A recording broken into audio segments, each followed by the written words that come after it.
নায়িকা পরীমনিকে নিয়ে আলোচনার শেষ নেই যেন। আতলামি, ভাঙচুর, বিয়ে, বিচ্ছেদ সবকিছুতেই আলোচনার কেন্দ্রবিন্দুতে পরীমনি।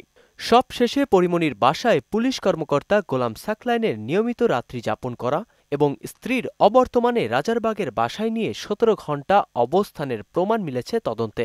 সেই তদন্তের প্রেক্ষিতে চাকরি হারালেন সাবেক ঢাকা মেট্রোপলিটন গুলশান গোয়েন্দা পুলিশের এডিসি ও বর্তমানে ঝিনাইদহ জেলা ইন সার্ভিস ট্রেনিং সেন্টারের অতিরিক্ত পুলিশ সুপার গোলাম সাকলাইন।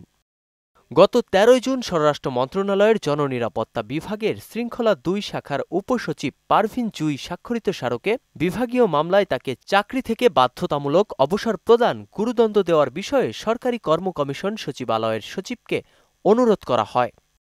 মঙ্গলবার শৃঙ্খলা ২ শাখার স্মারকটি গণমাধ্যমে প্রকাশ পায়। গোলাম সাকলাইন সর্বশেষ অতিরিক্ত পুলিশ সুপার হিসেবে ঝিনাইদহ ইন সার্ভিস ট্রেনিং সেন্টারে কর্মরত ছিলেন।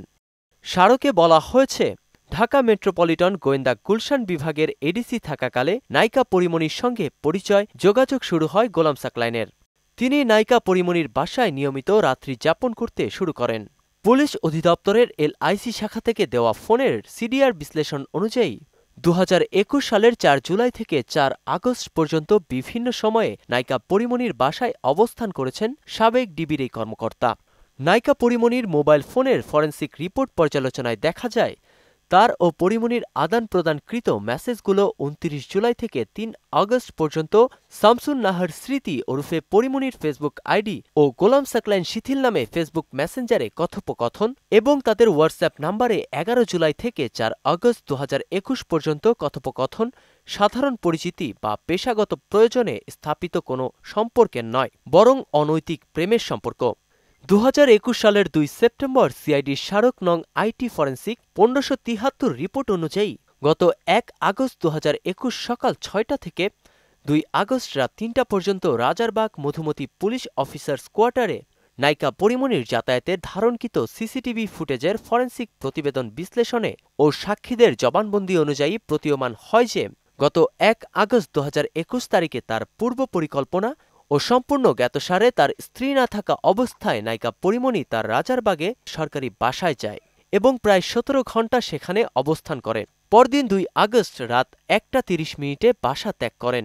তাদের সম্পর্কের বিষয়টি বিভিন্ন অনলাইন, প্রিন্ট মিডিয়া, টেলিভিশন ও বিভিন্ন সোশ্যাল মিডিয়ায় ছড়িয়ে পড়ে এবং জনমনে এই বিষয়ে বিরূপ প্রতিক্রিয়া ও সমালোচনার জন্ম দেয়। গোলাম সাকলাইন পুলিশের একজন দায়িত্বশীল কর্মকর্তা হয়ে সরকারি দায়িত্বের বাইরে নায়িকা পরীমনির সঙ্গে অতিমাত্রায় ঘনিষ্ঠ সম্পর্ক স্থাপন করেছিলেন।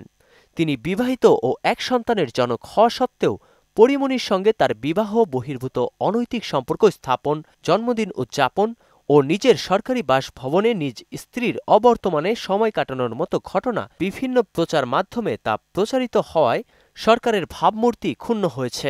ওয়ালটন ফ্রিজ কিনে অনেকের মতো আপনিও হয়ে যেতে পারেন মিলেনিয়াল, সেরা পণ্যের সেরা অফার।